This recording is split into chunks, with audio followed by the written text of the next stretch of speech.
Hello students, today we are back with a new poem that is the Laburnum Top written by Ted Hughes from 11th class. 11वीं कक्षा की poem है, laburnum top नाम है और Ted Hughes ने लिखा है। सबसे पहली बात तो लेबरनम टॉप है क्या?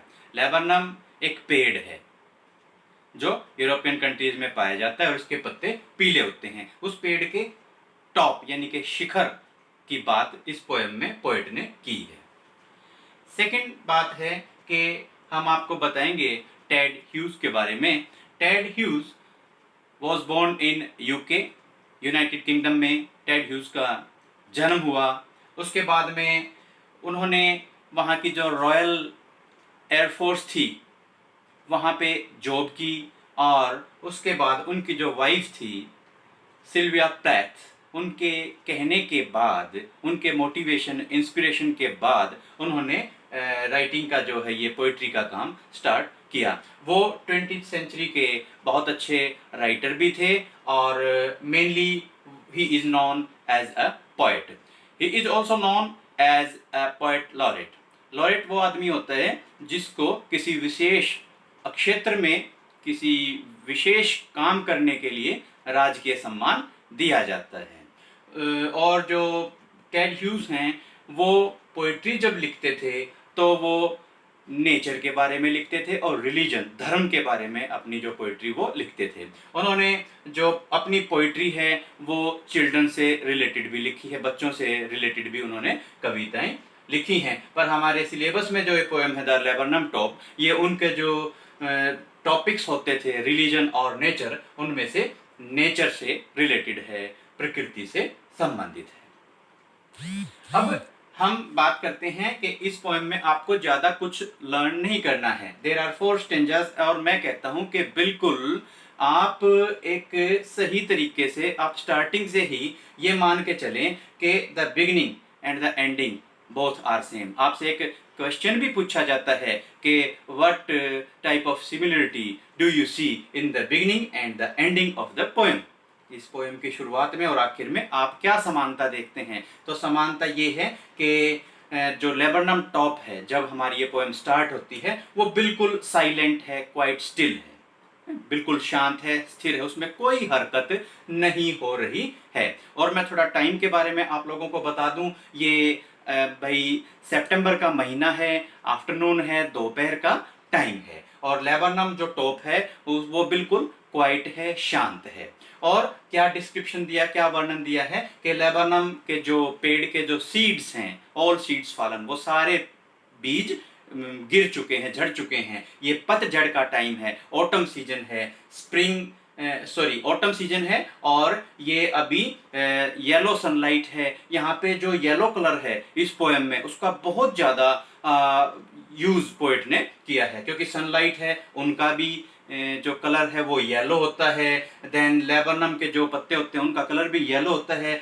और यहाँ पे जो पोएट ने जो बर्ड लिया है गोल्ड फिंच, वो भी उसके भी क्या होता है कि जो फेदर्स हैं वो येलो कलर के होते हैं और उसके चेहरे पे स्ट्रिप्स होती हैं, धारियां होती हैं। इसलिए पोएट ने उस बर्ड के लिए, गोल्ड फिंच के लिए हर बर्ड फेस आइडेंटिटी मास्क, यानी कि उन गोल्ड फिंच के चेहरे पे जो धारियां हैं उसको गोल्ड फिंच का आइडेंटिटी मास्क बताया है, जैसे पक्षी ने कोई मास्क पहन रखा हो और यही इस पक्षी की पहचान है। तो फर्स्ट स्टेंजा में आपको कुछ नहीं करना, बस यही है कि दोपहर का टाइम है, ऑटम सीजन है और सनलाइट आ रही है, पेड़ के जो पत्ते हैं वो पीले हो रहे हैं।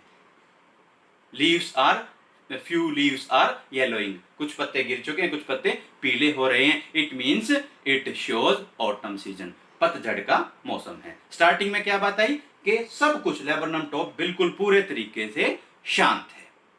फिर आप सेकंड स्टेंजा देखेंगे। सेकंड स्टेंजा में क्या होता है, फिर गोल्ड फिंच जो बर्ड है वो आती है। इसने हर वर्ड पोएट ने यूज किया है, तो गोल्ड फिंच मादा है। गोल्ड फिंच आती हैं और वो ट्वीचिंग चर्प जो है वो करती हैं, चहचहाने की आवाज आती है, चू चू की आवाज आती है एट ए ब्रांच एंड। एक पेड़ की एक शाखा के ऊपर आके गोल्ड फिंच पक्षी जो है वो बैठ जाती है। अभी क्या था, सडननेस थी, सब कुछ क्वाइट और स्टिल था, शांति थी, चुप्पी थी। एंड उसके बाद में क्या होता है, स्टार्टलमेंट हो जाता है। स्टार्टलमेंट का मतलब क्या होता है, पेड़ पे सनसनी फैल जाती है। भाई जैसे कुछ आ गया हो, उस वजह से पेड़ पे सनसनी फैल जाती है, यानी कि जो क्वाइटनेस है, जो स्टिलनेस है, वो अब नहीं रहती, वो चुप्पी, वो शांति अब खत्म हो जाती है। उसके बाद में पोएट ने डिस्क्रिप्शन किया है कि ये गोल्डफिंच पक्षी है, इनकी क्या क्या क्वालिटी है। उन्होंने सबसे पहले पोएट ने गोल्डफिंच को कंपेयर किया लेजर्ड से, छिपकली से कंपेयर किया, और फिर क्या वर्ड यूज किए, स्लीक। भाई जैसे छिपकली चिकनी सी होती है, ऐसे ये भी चिकनी होती है। गोल्डफिंच पक्षी भी बहुत सॉफ्ट होती है। उसके बाद में अलर्ट है, एकदम से चौकन्ने हैं, और अब्रप्ट यानी कि एकदम से वो एक्शन लेते हैं, एकदम से काम करते हैं। अलर्ट, आप 3 वर्ड यूज करेंगे गोल्डफिंच के लिए, स्लीक, अलर्ट एंड अब्रप्ट। ये वर्ड आप सेकंड स्टेंजा से आप जरूर लर्न करेंगे। उससे जब आप समरी लिखेंगे तो आपकी जो समरी है उसमें काफी इफेक्ट आएगा। अब क्या हुआ, पक्षी आया, ब्रांच एंड पे बैठे, और उसके बाद में वो पेड़ के जो पत्ते हैं उनके अंदर घुस जाता है। पेड़ के जो गहराई है, पेड़ की जो अंदर की जो शाखाएं हैं, पत्ते, उनके अंदर ये गोल्डफिंच पक्षी घुस जाता है। और उसके बाद ऐसा लगता है जैसे कोई मशीन स्टार्ट हो गई हो, जैसे कोई मशीन चलनी शुरू हो गई हो। फिर कुछ साउंड्स आप यहाँ पे लर्न करेंगे, मैं आपको बता दूं, ये हैं चिटरिंग्स। भाई चू चू करने की आवाज है। ट्रेमर ऑफ विंग्स, जो गोल्डफिंच पक्षी है उनके पंखों के फड़फड़ाने की आवाज है। Then there is a sound of trilling. Trilling भाई जैसे स्वर कंपन होता है, आवाज, जैसे पक्षी आवाज करते हैं ना, स्वर पैदा करते हैं, उस प्रकार से। ये वर्ड आप जरूर लर्न करेंगे, चिटरिंग्स, tremor of wings and trilling. फिर उसके बाद में क्या होता है कि मशीन, जब ऐसा लगता है जैसे कोई मशीन स्टार्ट हो गई हो, तो पूरा का पूरा जो पेड़ है वो भर जाता है। पूरा का पूरा पेड़ किस चीज से भर जाता है, थ्रिल से, रोमांच से भर जाता है। एंड इट स्टार्ट्स ट्रेम्बलिंग, और ये पेड़ जो है एक किस्म से रोमांच से पूरा भर के कांपना शुरू कर देता है। अब देखिए क्या होता है, वास्तव में ये चीज बड़ा एक डेप्थ है यहाँ पे, कि बड़ी इमोशनल एक कंटेंट यहाँ पे आया है। ये गोल्डफिंच है, मादा है, ये अपने बच्चों से मिलने आई है। थर्ड स्टेंजा में ये आपको बताया, बड़े ध्यान से करना आप, कि वो कहते हैं, आप लोगों को बड़ा अजीब लगता है, वो कहते हैं कि it's the engine of her family. हम कहते हैं, हम इसको कोरिलेट कर लेते हैं कि भाई ऊपर वाले स्टेंजा में, ऊपर वाली लाइन में मशीन चलनी स्टार्ट हुई थी, ये इंजन हो गया। पोएम ने लेबरनम टॉप के बारे में बताया था, इट क्रिएट्स कंफ्यूजन। लेकिन यहाँ पे इंजन वर्ड का मतलब है ग्रुप, समूह। तो ये जो गोल्डफिंच पक्षी है, बर्ड है, ये अपने बच्चों से मिलने आई है, और बच्चों से मिल के ये क्या करती हैं, शी स्टॉक्स इट फुल। अपने जो परिवार है, अपने परिवार का जो समूह है, उसको ये पूरा भर देती है। भर देती का मतलब क्या है, ये खाना लेके आई थी, और अपने परिवार को, अपने छोटे छोटे जो बच्चे हैं उनको ये खाना खिला देती है।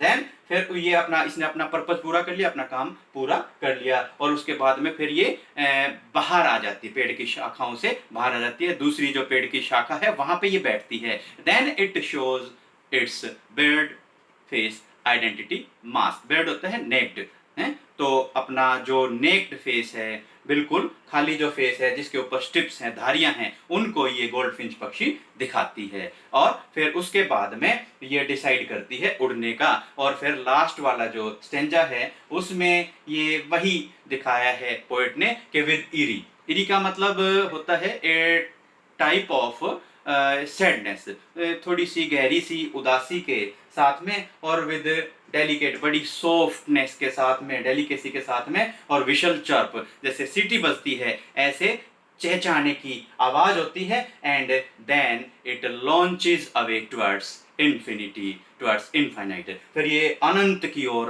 अनिश्चितता की ओर, यानी कि आकाश की तरफ ये जो बर्ड है, गोल्डफिंच जो बर्ड है, वो उड़ जाती है। और उसके बाद में क्या होता है, the whole thing leads to, you can say, suddenness.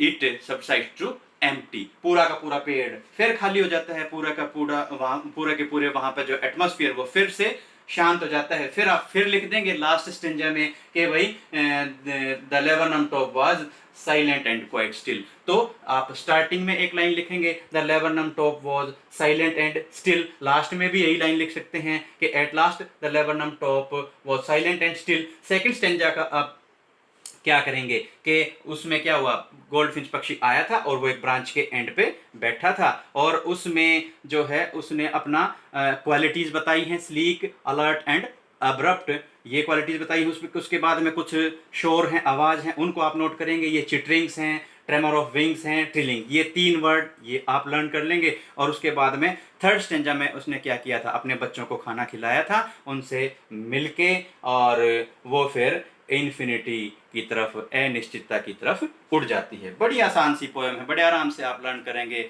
Hope कि आपको मजा आया होगा। And in the and I assure you that notes of this poem we are going to provide you through PPT in our next video. Fine. Thank you.